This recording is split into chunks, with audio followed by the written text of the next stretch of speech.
Hello, it's me, Recky, and welcome back for another military reaction. We're gonna keep doing what we did, I think, with last week. And this one is from American Military Network, AMN.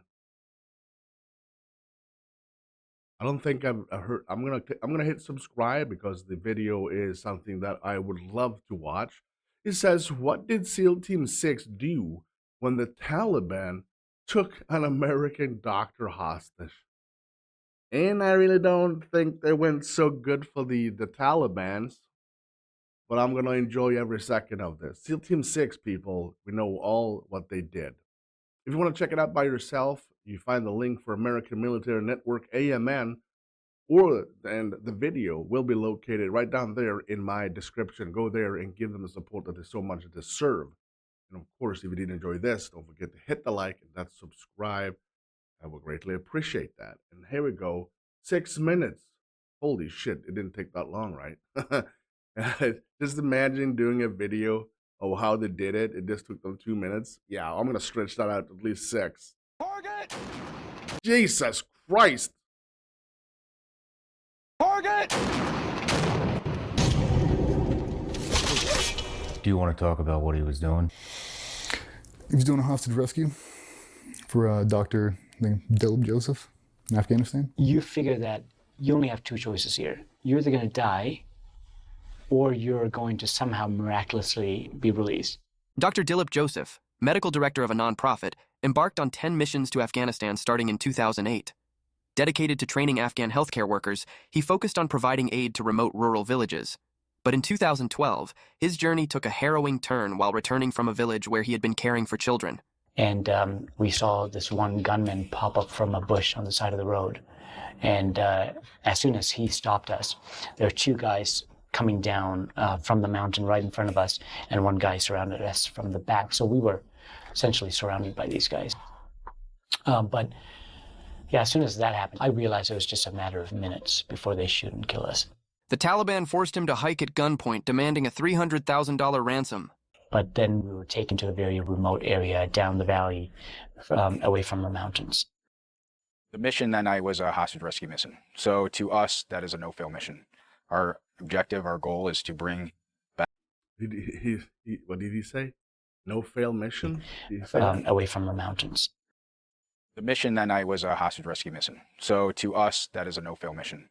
Our objective, our goal is to bring back an American hostage alive. So that night was December 8th in eastern Afghanistan, and it was a cold night. The SEALs pinpointed his location and hiked 5 hours through the mountains to reach him. Animals making noises, dog barking, sheep baaing, and I can hear some rustling going around. Our point man, Nick Check, he was right in front of me. He saw a guard come out of the door, and he engaged that guard, and we started sprinting towards the door. And the next thing I hear is a gunshot that eventually takes the life of the first Navy SEAL that walks into the room. And then literally all hell breaks loose. Nick made his way in, and then I made my way in right behind him, and I went down my wall, and I engaged one of the enemy that was on the back side of the wall. And then I saw another person moving across the floor.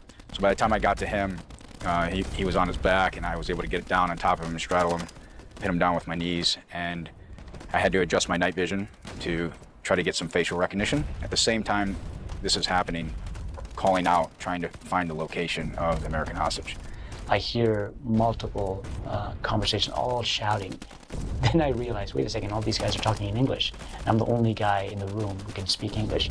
Then I hear, within a matter of a few more seconds, I hear, is Dilip Joseph here? And I raise my voice and say, I'm right here. And finally, he spoke up.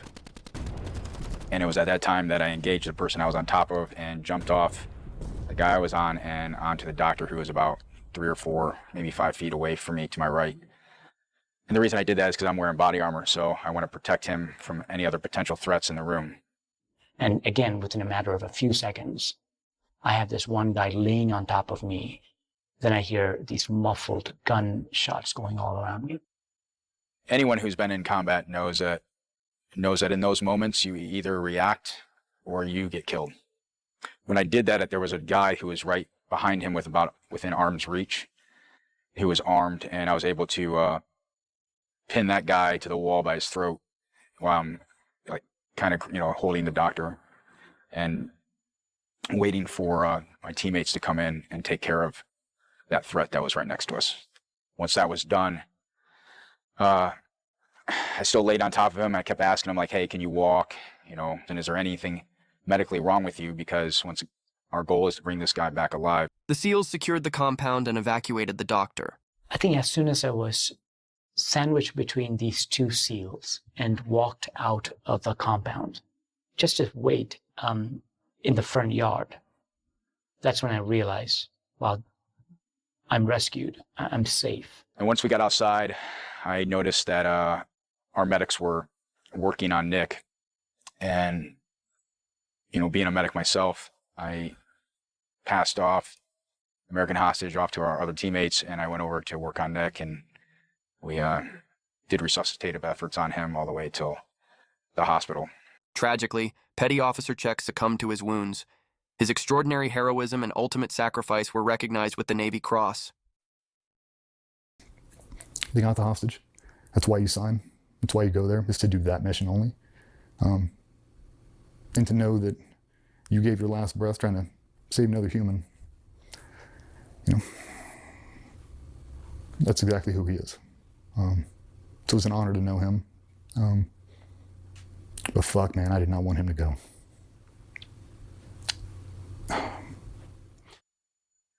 Nick was embodied the essence of what it is to be an American hero. He will forever be remembered in the pages of history for the sacrifices that he made. For extraordinary heroism far beyond the call of duty, Chief Edward Byers was bestowed our nation's highest recognition of valor, the Medal of Honor.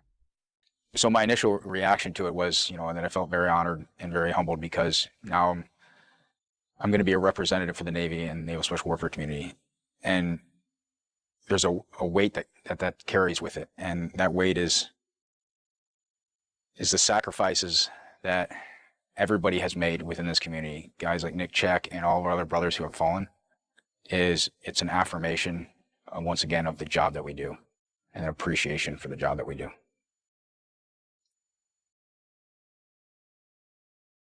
Wow. I don't know why. I got really emotional.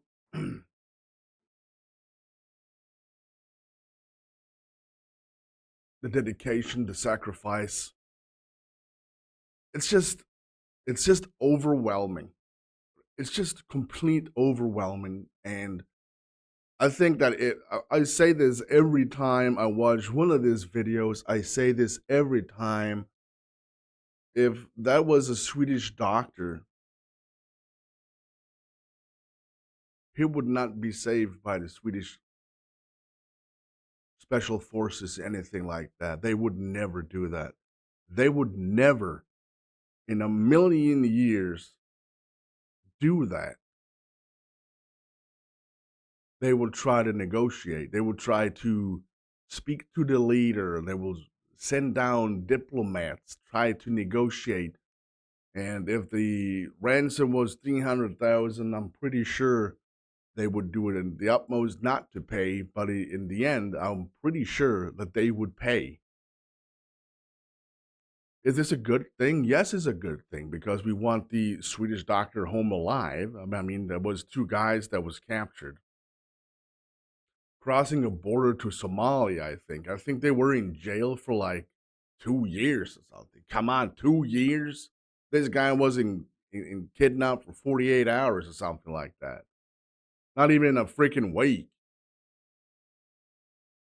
And this kind of pisses me off. And a bit jealous. I'm probably going to, if I ever do this, I'm going to apply for a second citizenship in America. Just in case I get captured. I would never do this, but just in case I would get captured, I would actually do that. I will sign on with proud in my heart doing it too. If you did enjoy this video, don't forget to hit the like and of course hit that subscribe. That's something I would greatly appreciate. If you want to check it out by yourself, the link for American Military Network AMN will be in the description, as well as the video we just watched. Go there and give them the support that they so much deserve. If you did enjoy this, smack the like. Of course, hit that subscribe. That's something I would greatly appreciate. A big thank you to everyone who supports me on Patreon and channel membership. Thank you. A big shout out to the Supreme Tier donators over by Patreon and, of course, on channel membership. Thank you. God bless. Personal shout outs to the ultimate supporters: Deja, Dwayne, Robert, Walt, Matt, Barbara, Kathy, and Terry. Amazing list. Thank you. Amazing support. I'm Recky. You stay safe.